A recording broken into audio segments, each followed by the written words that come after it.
Hello bachcho, let's start the question and the question says in human beings the cranium is formed by option A 8 bones of which 2 are paired, option B 14 bones of which 6 are paired, option C 10 bones of which 2 are paired and option D 12 bones of which 4 are paired. So let's start with our key concept. The key concept of this question is cranium. इसको हम क्या बोलते हैं? Cranium को हम बोलते हैं brain box. क्या बोलते हैं? Brain box. इसको हम बोलते हैं ब्रेन बॉक्स. ये आपकी कैसी होती है? ये होती है लार्ज एंड हॉलो पार्ट. किसका पार्ट है ये? It is the part of the skull. ये क्या करता है? ये इनक्लोज करता है एंड प्रोटेक्ट करता है ब्रेन को और उसकी क्रेनियल एक्टिविटी को. इसकी क्रेनियल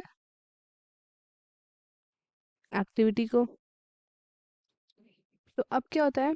जो आपकी ये क्रेनियम आपकी जो स्कल्स है ये आपकी कंपोज होती है दो सेट ऑफ बोन्स में. अगर हम स्कल की बात करें, क्योंकि क्रेनियम किसका पार्ट है? स्कल का पार्ट है. अगर हम स्कल की बात करें तो जो स्कल है वो कंपोज होता है टू सेट्स ऑफ बोन्स. एक तो हो गया हमारा कौन सा? क्रेनियल बोन्स, जिसमें कितनी होती है आपकी? 8 होती है. एंड दूसरा आता है हमारे पास फेशियल, जिसमें आती है आपकी 14 बोन्स. अब टोटल इन दोनों को मिला के कितनी हुई हमारे पास? 22 बोन्स हुई. अब अब जो आपकी क्रेनियल है इसमें कितनी होती है? क्रेनियल में हो गई आपकी 8 बोन्स, जिसमें से एक है आपकी इथमोइड बोन. दूसरी आती है आपकी, एक है इसके पास frontal bone.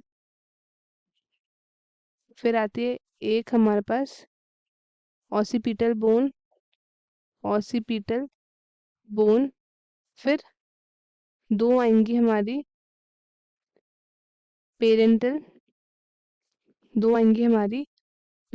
Bone. Parental bones. फिर एक आएंगे आपकी स्पिनॉइड बोन. दो आएंगी हमारी टेम्पोरल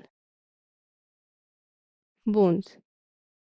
और क्रेनियल बोन्स का मेजर काम क्या है? इनका काम है प्रोटेक्शन ब्रेन को देना डैमेज से. और जो हमारी पेरियंटल एंड टेम्पोरल बोन्स है ये आपकी पेयर्ड क्रेनियल बोन्स होती हैं. कौन कौन सी पेयर्ड होती है आपकी? एक होती है आपकी पेरेंटल एंड दूसरा है हमारी टेम्पोरल. ये दोनों आपकी कैसी होती है? ये दोनों होती है आपकी पेयर्ड. सो अब हम चलते हैं क्वेश्चन में. तो क्वेश्चन का आंसर क्या होगा?